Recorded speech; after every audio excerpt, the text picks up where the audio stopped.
रसिलो छ है रसिलो खाम न चाखिदिउँ एक दुईटा दाना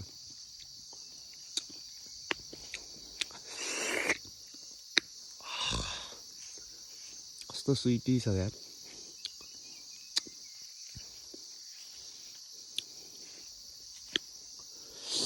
के गर्नु साथी तिमी विदेशमा केरा र स्याउ खाँदै होला म त यही गाउँघरको अर्ग्यानिक एसिलो खाँदैछु है भरे हेर्नु ल टन्नै छ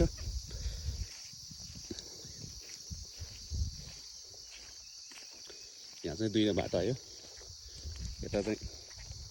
बाकुङबानी कपुर गाउँ गले गाउँ कान पोखरा भुजुङ जाने बाटो हो यो चाहिँ नालीले गाउँ छोडेर गयो कि के हो भेट्दिनु त कोही पनि यसो सम्धि आएको बेलामा बाटोमा यतिको छ बाटो अहिले बाटो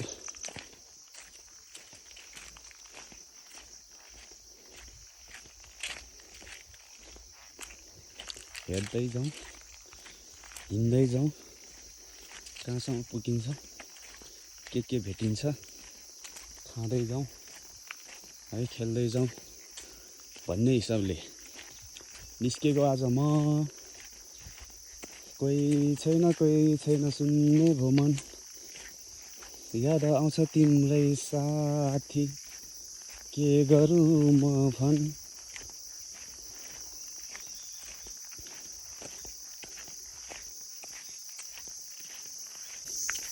है सो अब घुम्ने ठाउँहरू भएको भए देखाउँथे आज म के हुँदो रहेछ भने बाटै बाटो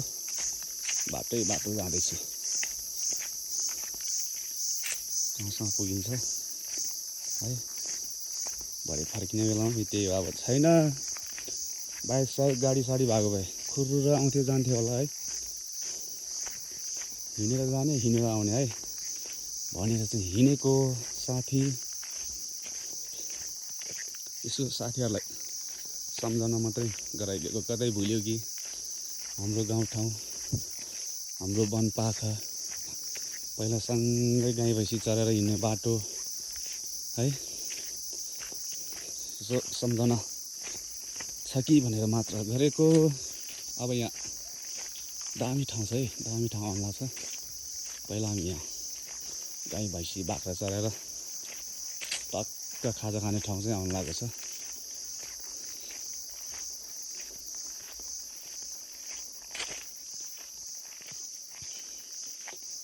कस्तो आनन्द आउने ठाउँ छ नि ल साथी तिमी जहाँ गए पनि फर्केर आउला हाम्रै गाउँघर राम्रो छ हाम्रै गाउँघर आनन्द छ स्वर्ग जस्तो मेरो गाउँ स्वर्ग जस्तो मेरो ठाउँ स्वर्ग जस्तो मेरो नेपाल यही हो गाइस हामी पहिला खेल्ने ठाउँ के गर्छ साथी भन त साथी यो ठाउँहरूमा त याद आउँछ होला सायद पक्कै पनि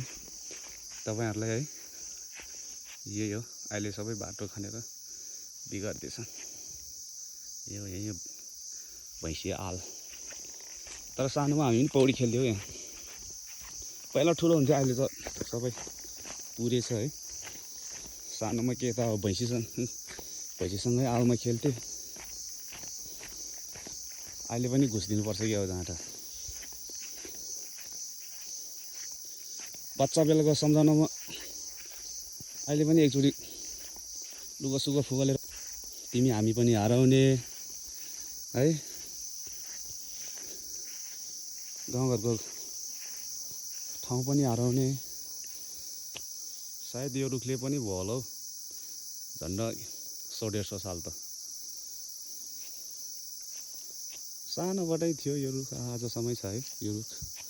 अब सोध्यो भने पहिलाको बुढाहरूले नि भन्छ होला सायद